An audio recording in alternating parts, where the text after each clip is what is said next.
दोस्तों इस वीडियो में हम बहुत ढेर सारी चीजों के बारे में बात करने वाले हैं, लेकिन इन सबसे पहले हम लोग शुरुआत करते हैं इस साल ओपन डिवीजन के फाइनल्स की तरफ। हर साल कहीं ना कहीं फाइनल्स में वैसा कंपटीशन, फाइनल्स में हम लोग को बॉडी बिल्डर्स की प्लेसिंग इस तरीके से बदलते हुए नहीं दिखी थी जैसा इस साल 2025 मिस्टर ओलंपिया में जैसा होते हुए दिखा। अब दोस्तों ये बात इस तरफ इशारा है कि इस साल का कॉम्पिटिशन एक्सट्रीमली हाई था, जहाँ फाइनल्स में हमने देखा हादी चुपन की फिजिक को मच मोर टाइटर होते हुए और डेरिक लैंसफोर्ड को कहीं ना कहीं एज आउट करते हुए। ऐसे ही सिमिलर चीज हम लोग को दोस्तों इस शो के स्कोर कार्ड में भी देखने को मिली है। दोस्तों हम लोग को ये स्कोर कार्ड देखने को मिल चुका है इस साल के मिस्टर ओलंपिया का, जहां जैसा कि हम देख सकते हैं इस स्कोर कार्ड में फाइनल के समय हादी चुपन 1 पॉइंट से लीड में थे। एंड अगेन मैं यहाँ पे बिल्कुल भी इस चीज को गलत नहीं बोलूंगा दोस्तों, यहाँ पे फाइनल्स में क्लियरली हादी और ज्यादा टाइट तो होके आए थे, लेकिन डेरिक कहीं ना कहीं वो अपना पॉप खो चुके थे उस टाइम तक। हल्की फुल्की उनकी फिजिक प्री जजिंग के कंपैरिजन में शेडेड नजर आ रही थी, लेकिन दोस्तों मेरा ये मानना है कि प्री जजिंग में बहुत आगे चले गए थे Derrick Lansford. I think pre judging के टाइम डेरिक लैंसफोर्ड इस लेवल की कंप्लीट फिजिक लाए थे कि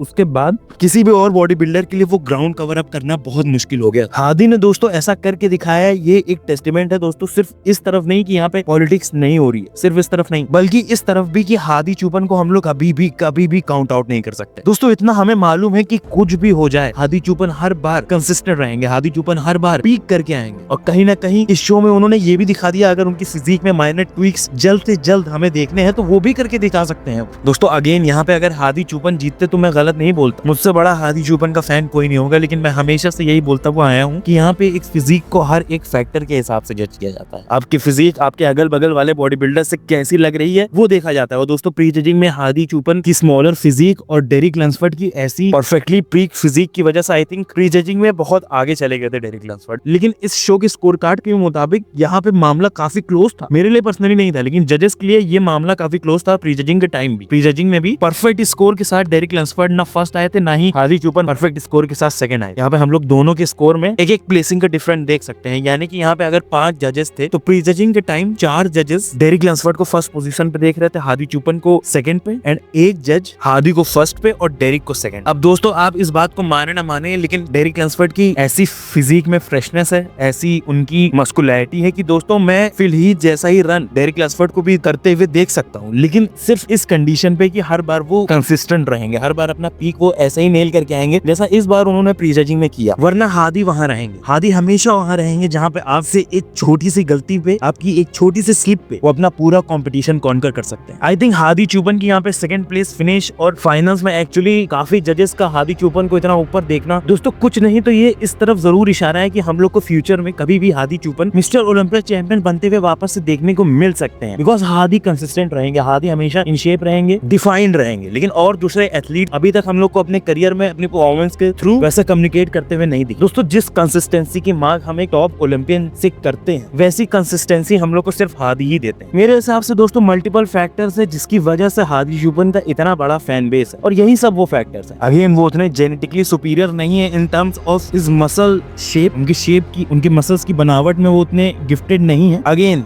हम आम इंसानों से बहुत बेहतर है, लेकिन यहाँ पे हम बात कर रहे हैं उन टॉप 6। दोस्तों टॉप 6 में ये बात को कहना कि सबसे कम जेनेटिकली गिफ्टेड बॉडी बिल्डर अगर कोई है वो हादी चुपन है, ये गलत नहीं है दोस्तों, इंक्लूडिंग निक वॉकर। दोस्तों वॉकर का भले ही पेट इतना बड़ा है, लेकिन उनकी फिजिक की बेली, इसकी बनावट बहुत अच्छी है, वैसी उतनी वेल पुट टुगेदर हादी की फिजिक नहीं है, लेकिन फिर भी वो अपनी कंसिस्टेंसी के बलबूते पे 2024 के मिस्टर ओलंपिया में इतना तो स्टेटमेंट बना ही दिया है कि तुम सब लोग अगर कभी भी मिस करोगे तो चैंपियन तो मैं ही हूँगा। 2022 में जब हम लोग ने हादी चुपन को मिस्टर ओलंपिया बनते हुए देखा था, उस मिस्टर ओलंपिया से पहले मैंने एक वीडियो निकाली थी, पब्लिश की थी, ये बोलते हुए कि कब और कैसे हम हादी चुपन को मिस्टर ओलंपिया चैंपियन बनते हुए देखेंगे। अब मुझे उस टाइम नहीं पता था कि सही में हादी चुपन उस साल जीत जाएंगे मिस्टर ओलंपिया, जैसे मुझे इस साल नहीं पता था कि रामोंडिना एक्चुअली में जीत जाएंगे। मैंने वीडियो बनाई, मैंने वीडियो में ये बोला कि क्या वजह हो सकती है हादी चुपन के जीतने की, हादी चुपन के अपने कंपटीशन से आगे निकलने के लिए कौन सा ऐसा एक फैक्टर हो सकता है जिसपे खेल के वो सबसे बेहतर हो सकते हैं। जहां उस वीडियो में मैंने ये बोला था कि हादी चुपन के अपने हर एक एट्रीब्यूट्स को परफेक्ट करने के बावजूद भी वो गारंटी नहीं दे सकते हम फैंस को कि वो जीतेंगे। उनकी जीत की गारंटी होती है दूसरों की परफॉर्मेंस पे। अगर दूसरे कहीं ना कहीं मिस करेंगे, अगर दूसरे परफेक्ट वीक होके नहीं आएंगे, अगर दूसरे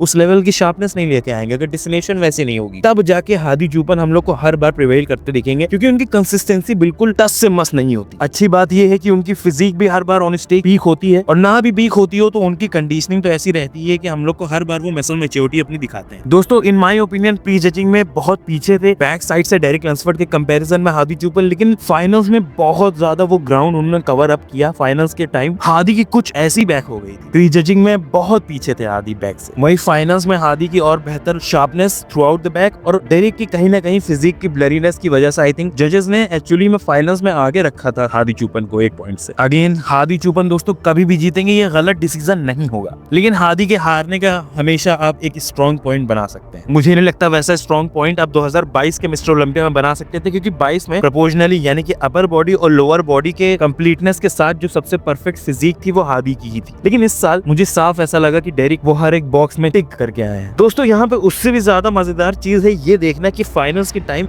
स्कोर कार्ड में प्री जजिंग और फाइनल्स दोनों के टाइम एंड्रू जैक लीडिंग में थे। एंड्रू जैक एक्चुअली में प्री जजिंग में भी और फाइनल्स में भी कम स्कोर्स के साथ हमें देखने को मिले, जो कि दोस्तों इस तरफ जरूर इशारा है कि यहाँ पे हम लोग को एंड्रू जैक कुछ बड़ा करते हुए जरूर दिखेंगे। दोस्तों इस बार एंड्रू की फिजिक ही नहीं बेहतरीन थी, उनकी कॉन्फिडेंस में भी फर्क हम लोग को नजर आ रहा है। अभी कॉन्फिडेंस में फर्क जरूर इस वजह से हो सकता है कि उनकी फिजिक वैसी थी जैसा वो दिखाना चाह रहे हैं। दोस्तों एंड्रू अपनी बैक से इतना ज्यादा इम्प्रूव होके आए थे, मसल्स की बात कर रहा हूँ मैं, बहुत अच्छी अपनी कंडीशनिंग लेके आए थे वो। उनके ये मोस्ट मस्कुलर कमाल के नजर आ रहे थे on stage. Of course funniest moment finals के टाइम जो हुआ, हम लोग ने देखा कि जब मोस्ट मस्कुलर के लिए जजेस ने बोला कि हिट करिए आप लोग, और एंड्रू निकल लिए थे स्टेज के कोने में जाके पोज डाउन कर रहे हैं, ये सबसे फनीएस्ट मोमेंट था। उसके बाद जब वापस से बुलाया गया फिर चल पड़े थे एंड्रू दूसरे साइड स्टेज के कोने पे, जहां उस बार एक्चुअली हेड जज स्टीव वाइनबर्गर गुस्से में बुला रहे थे एंड्रू को। चलिए दोस्तों हम लोग क्लासिक फिजिक के टॉप 5 के बारे में बात करते हैं। क्या उन लोग ने ऐसा प्रेजेंट किया जिसकी वजह से उन लोग की वो प्रेसिंग रही जो कि हम लोग को देखने को मिली, और कौन किस डिपार्टमेंट में और बेहतर कर सकता है और कौन किस डिपार्टमेंट में चूक गया, इसके बारे में हम लोग बात करते हैं। तो दोस्तों क्लासिक फिजिक डिवीजन में हमको एक ऐसा एथलीट, ऐसा बॉडी बिल्डर जीतते हुए देखने को मिला है जिसको 4 साल पहले उसके ओलंपिया डेब्यू पे ही बोल दिया गया था कि ये इस डिवीजन का फ्यूचर होने वाला था। रमोन के दोस्तों ऐसे प्रोपोर्शंस थे, उनकी ऐसी छोटी सी वेस्ट थी और ऐसे आर्म्स थे जिसकी वजह से हर एक फैन को वो बहुत ही पसंद आने लगे, जिसकी वजह से वो हर एक फैन के फेवरेट हो गए। दोस्तों रमोन की फिजिक तो एक सुपरफिशियल रीजन था उनसे कनेक्ट होने का, असली रीजन दोस्तों हम लोग को उनके साथ उनकी बैकग्राउंड कहानी सुनने के बाद होता है, जहां हम लोग को दोस्तों ये मालूम है कि रमोन ब्राजील के उस गांव से बिलोंग करते हैं जहां पे बहुत पॉवर्टी है, जहां पे बहुत गरीबी है, और उस गांव से, उस फैमिली से उठ के आज दुनिया की दी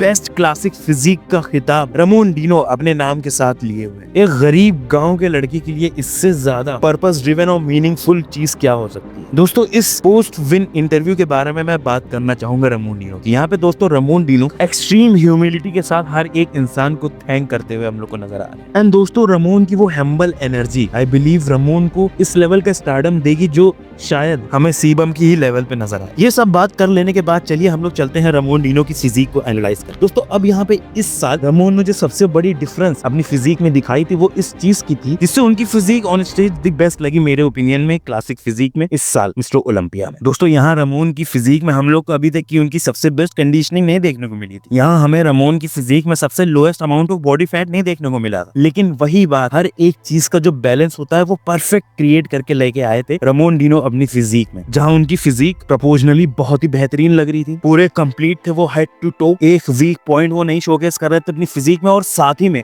आई थिंक जो सबसे बड़ा एक फैक्टर रमोन डिनो ने इस साल मिस्टर ओलंपिया में फिक्स किया है, जिसकी वजह से हर साल उनके तरफ बहुत ज्यादा क्रिटिसिज्म होता था। हर साल हर एक फैन बोलता था कि ये क्या एमेच्योरिश पोजिंग कर रहे हैं रमोन डिनो। दोस्तों इस बार हम लोग को रमोन डिनो की करियर की सबसे बेस्ट पोजिंग करते हुए वो देखने को मिले। एक भी बैड पोज हम लोग को रमोन डिनो की तरफ से देखने को नहीं मिला। ऑफ कोर्स अभी भी कुछ पोजेस की और बेहतर एग्जीक्यूशन हम लोग को देखने को मिलेगी और हम उम्मीद भी इसी की करते हैं, लेकिन इस बार दोस्तों वो कॉन्फिडेंस और करिश्मे के साथ उनकी पोजिंग में एलिगेंस भी, उनकी पोजिंग में ठहराव भी था। लाइक जब आप पोजिंग कर रहे हैं तो बाइसेप दिखाने के लिए आपको सिर्फ ऐसे करके हाथ ऊपर नहीं करना है, आपको एक पर्टिकुलर तरीके से अपने हाथ को ऊपर करना है जिसमें आप अपनी मसल डेफिनेशन सबसे परफेक्टली दिखाने में कामयाब रहें, और ये करते हुए मीनवाइल आपका शेप सबसे बेहतरीन नजर आए। और ऐसा ही कुछ रमोन डिनो ने किया इस साल। रमोन के दोस्तों पोजिंग में सब जरूर ये बोलते हैं कि उनकी पोजिंग में वो पॉलिश नहीं है, वो खासियत नहीं है जो और क्लासिक फिजिक के एथलीट्स में है, लेकिन अक्सर लोग ये नहीं बताते हैं कि क्यों आपको उनकी पोजिंग में वो खासियत नहीं दिख रही है, वो आर्टफुलनेस नहीं दिख रही है जो कि हम लोग को सीबम, जो कि हम लोग को अर्श कालिसिंस्की, रफ डीजल की पोजिंग में नजर आ रही है, लोगन फ्रैंकलिन की पोजिंग में नजर आ रही है। दोस्तों आर्टफुल पोजर के अंदर वो एलिगेंस होना बहुत जरूरी है। रमोन वो एलिगेंस नहीं दिखा पाते थे, रमोन वो स्मूथनेस नहीं दिखा पाते थे। जहां और बॉडी बिल्डरों को आपने देखा होगा कि हर एक पोज में जब वो ट्रांजिशन कर रहे होते हैं, उस ट्रांजिशन को करने के दौरान ही उन लोग की वो मसल हम लोग को पॉप नजर आती, फ्लेक्स नजर आती है। रमोन की जो गड़बड़ थी वो ये थी कि रमोन जब ट्रांजिशन कर रहे होते हैं उनकी बिल्कुल भी मसल फ्लेक्स नहीं होती। रमोन जब कंप्लीटली इन होते हैं पोस्ट में, तब जाके उनकी मसल हम लोग को फ्लेक्स नजर आती है, तब जाके हम लोग को उनकी मसल पॉप्ड नजर आती है। लेकिन आपने इतना समय बीच में ट्रांजिशन में वेस्ट किया, क्योंकि दोस्तों हर एक मिली सेकेंड पर भी आप पे पूरी दुनिया की नजर है, और वो मिली सेकेंड्स में ही आप कुछ डिफरेंस क्रिएट कर सकते हैं, कुछ मैजिक क्रिएट कर सकते हैं। इस साल रमोन ने काफी हद तक वो मैजिक क्रिएट किया। अभी भी आई ट्रूली बिलीव उनको पोजिंग में और ज्यादा ऊपर जाना है। अभी हमें वो लेवल नहीं देखने को मिला है जो कि हम लोग सीबम में पोजिंग कल देखते थे, जो कि हम अर्ज में देखते थे, जो कि हम रफ डीजल में देखते हैं, लोगन फ्रैंकलिन में देखते हैं। ओके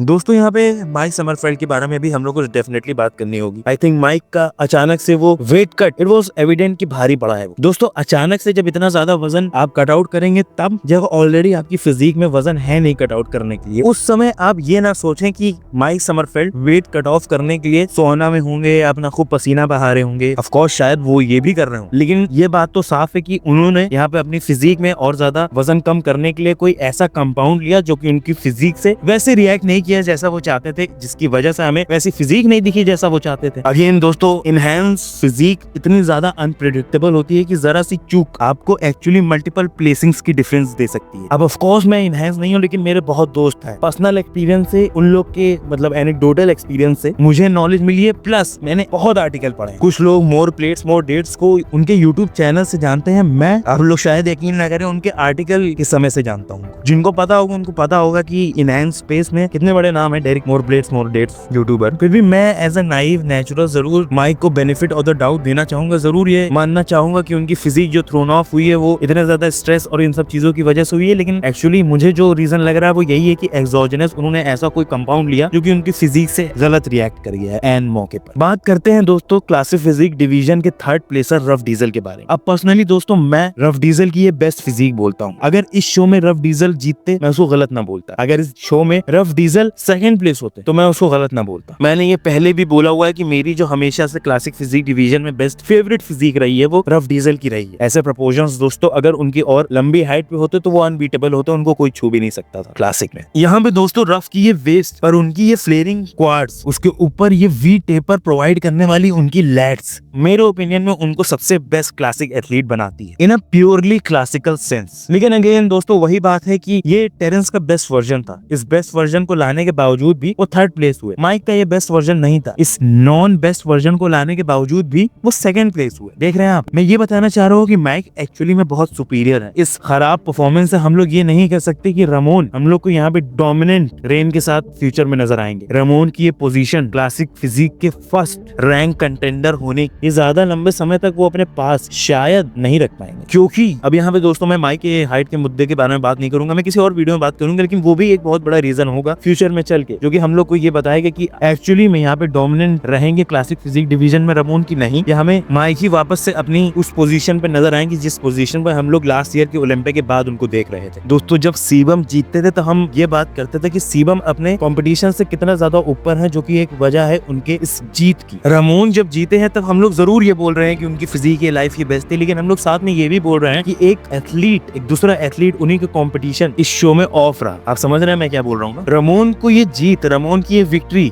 सिर्फ उनको इस वजह से नहीं मिली कि वो सबसे बेस्ट क्लासिक एथलीट थे इस साल, बल्कि इस वजह से मिली कि उनको कंपटीशन जिनको दूसरे लोग सबसे बेस्ट मानते थे वो अपना बेस्ट नहीं लेके आए। उम्मीद है आप मेरी इस बात को समझे होंगे। दोस्तों यहाँ पे हम लोग फोर्थ प्लेसर अब होजे मैनुअल की बात करें। दोस्तों होजेमा की लास्ट ईयर से ये फिजिक मल्टीपल लेवल्स पे बेहतर थी, मल्टीपल लेवल्स पे इम्प्रूव्ड थी, जहाँ मेरी नजरों में तो जरूर वो कुछ ऐसा लेके आए थे जो मैंने उम्मीद नहीं किया था उनसे। और फिर से मैं आप लोग को बता दूं, कुछ लोग ये बोलते हैं, सब नहीं मैं जानता हूँ, एक दो लोग ये बोलते हैं कि तुम्हारे मानने ना मानने से क्या, तुम्हारे बोलने ना बोलने से क्या। अब ये चैनल तो मेरा है, इस चैनल पे बोले हुए ओपिनियन तो मेरे हैं, आप जिसकी वीडियो को देख रहे हो वो मेरी है, जिसके चैनल पे देख रहे हो वो मेरा है। यहाँ पे मैं बात जो कर रहा हूँ अपने ही दिमाग से निकलती हुई कर रहा हूँ। अगेन आप मुझे अगर वैसा समझ रहे हैं जैसा इसी स्पेस में और दूसरे यूट्यूबर से जिनका मेरे बराबर व्यूज आते हैं, तो मैं आप लोग को बता देता हूँ कि मैं उन जैसा नहीं हूँ, और ना मैं चाहता हूँ कि मेरा कंपैरिजन उनसे हो। मेरा कंपैरिजन सिर्फ मैं बुलेटिन भाई से होते हुए देख सकता हूँ, मतलब झेल सकता हूँ, because he is good and एवरेल भाई। और दूसरे ग्रेट यूट्यूबर से मेरा कंपैरिजन मत किया करिए, ना उम्मीद किया करिए कि मैं कभी उन जैसी वीडियो बनाऊंगा। मैं न्यूज चैनल नहीं हूँ, अगर आपको बेसिक खबरें चाहिए आप उनको जाके देखिए। बिल्कुल मैं एक इनसाइट प्रोवाइड करता हूँ जिसको मैं खुद कंज्यूम कर रहा हूँ पिछले 10 सालों से। Nothing has to be said. वापस से हम लोग होजेमा की फिजिक में आते। तो दोस्तों मैं ये कह रहा था कि मुझे कंप्लीटली रॉन्ग प्रूफ किया है होजेमा ने। ये कहते हुए मैं ये भी कहूंगा कि यहाँ पे होजेमा मुझे अभी भी उतने अमेजिंग फ्यूचर के साथ नहीं लगते इस डिवीजन में जितने और दूसरे एथलीट लगते सकते हैं,